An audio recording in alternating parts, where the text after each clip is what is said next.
আসসালামু আলাইকুম, welcome back to my channel এটা আমাদের স্কুল। আজকে আপনাদের সাথে আলোচনা করব অর্ধবার্ষিক পরীক্ষা 2026 শ্রেণীর ষষ্ঠ বিষয় বিজ্ঞান নমুনা প্রশ্ন নিয়ে। যারা ষষ্ঠ শ্রেণীর ছাত্রছাত্রীদের অভিভাবক আছেন এবং যারা কোচিং অথবা প্রাইভেট টিচার আছেন এবং যারা ষষ্ঠ শ্রেণীর ছাত্রছাত্রী আছেন তাদের জন্য আজকের এই ভিডিওটি খুবই ইম্পর্টেন্ট এবং গুরুত্বপূর্ণ। কারণ এই প্রশ্নটির মাধ্যমে কিন্তু অর্ধবার্ষিক পরীক্ষার যে প্রিপারেশনটি সেটি কিন্তু আপনারা নেওয়াতে পারবেন।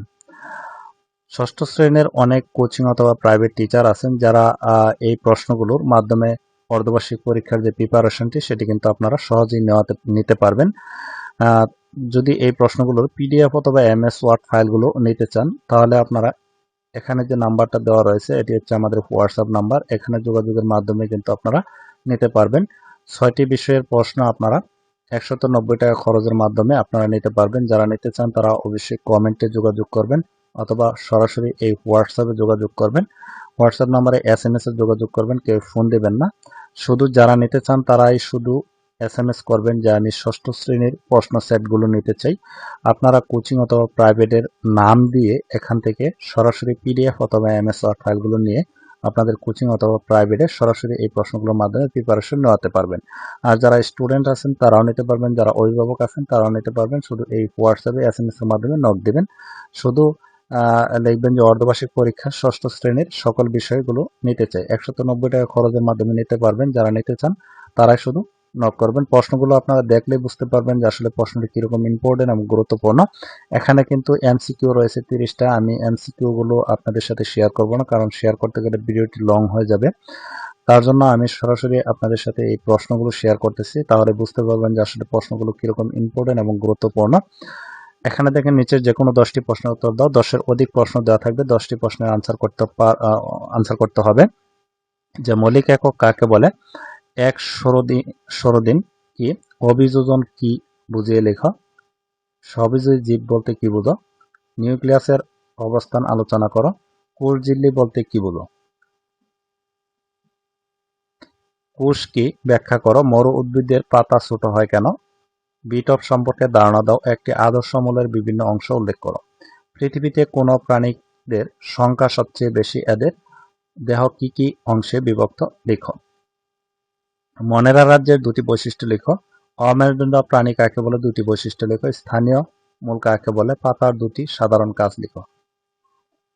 এরপরে রয়েছে নিচের যে কোনো 5টি প্রশ্নের উত্তর দাও, 5.50, আর এখানে কিন্তু 20, 70 আর হচ্ছে এমসিকিউ 30, এই 100 মার্কের পরীক্ষা হবে। এখানে যে উদ্দীপকটি রয়েছে, চিত্রটি রয়েছে, চিত্রটির মাধ্যমে দেখলেই বুঝতে পারতেছেন যে আসলে কিরকম ইম্পর্টেন্ট প্রশ্নটা নেওয়া হয়েছে এবং কোন প্রশ্নটা নেওয়া হয়েছে, তাহলে বুঝতে পারবেন। মেরুদণ্ড অমেরুদণ্ড প্রাণী কাকে বলে, কোন ব্যাংকে উভচর প্রাণী বলা হয় কেন, ব্যাখ্যা করো, এ ও বি চিত্রের প্রাণীর পার্থক্য লিখো, আমাদের জীবনে বি প্রাণীর প্রয়োজনীয়তা আলোচনা করো।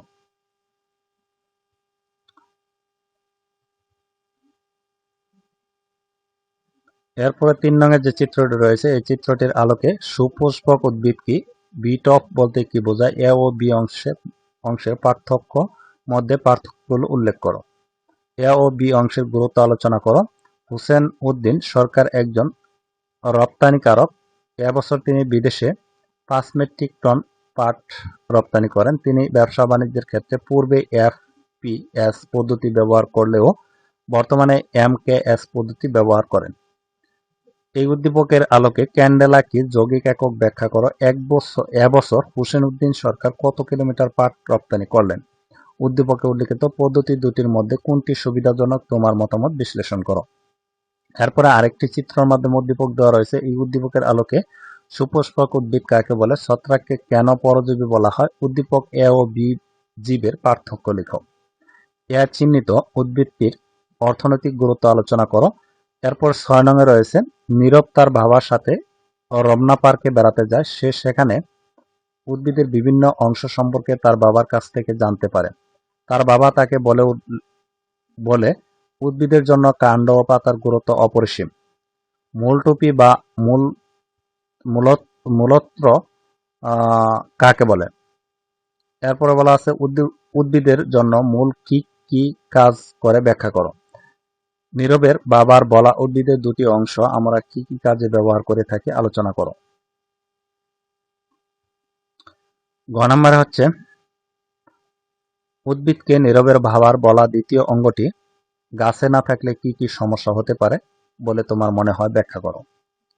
7 নম্বরে রয়েছে আয়াস তার বাবার সাথে ঢাকায় বোটানিক্যাল গার্ডেনে বেড়াতে যায়। গার্ডেনে সে বিভিন্ন বর্ণের গাছপালা দেখতে পায়। পরবর্তীতে সে পার্শ্ববর্তী চিড়িয়াখানায় যায়, সেখানে সে বিভিন্ন প্রাণী দেখতে পায়। নিউক্লিয়াস কি? কোষের শক্তি উৎপাদন কেন্দ্র কোনটি, ব্যাখ্যা করো। আয়োজনের পর্যবেক্ষণকৃত উদ্ভিদগুলো বিভিন্ন বর্ণ ধারণ করার কারণ ব্যাখ্যা করো। আয়াজের দেখা জীবগুলোর প্রতি আমাদের কেমন আচরণ করা উচিত বলে তুমি মনে করো, ব্যাখ্যা করো। এরপর 8 নম্বরে রয়েছে সমীর ঘরের পড়া টেবিলের ক্ষেত্রফল ৬,২৪০ বর্গ সেন্টিমিটার, যার প্রস্থ ৬০ সেন্টিমিটার। ওই টেবিলের উপর একটি বই আছে যার দৈর্ঘ্য ২৬ সেন্টিমিটার এবং প্রস্থ হচ্ছে ২০ সেন্টিমিটার। রাশি কি? ক্ষেত্রফল ও আয়তনের মধ্যে দুটি পার্থক্য লেখো। সমীর পড়া টেবিলের দৈর্ঘ্য কত? সমী টেবিল সম-আকৃতি আর কতটি বই পাশাপাশি রাখতে পারবে? গাণিতিক বিশ্লেষণ করো। এরপর 9 নংয়ের আরেকটি চিত্রের মাধ্যমে উদ্দীপকের মাধ্যমে প্রশ্ন রয়েছে, প্রকৃত কোষ কাকে বলে? প্রোটোপ্লাজম ও সাইটোপ্লাজমের মধ্যে দুটি পার্থক্য লিখো। উদ্দীপকে ক চিত্রের বস্তুটি কোষে কি ধরনের ভূমিকা রাখে, ব্যাখ্যা করো। উদ্দীপকে গ চিত্রের বস্তুটি সচলতার উপর খ চিত্রের বস্তুটির কোন নির্ভরশীলতা আছে, যুক্তিসহ বিশ্লেষণ করো। এই ছিল যে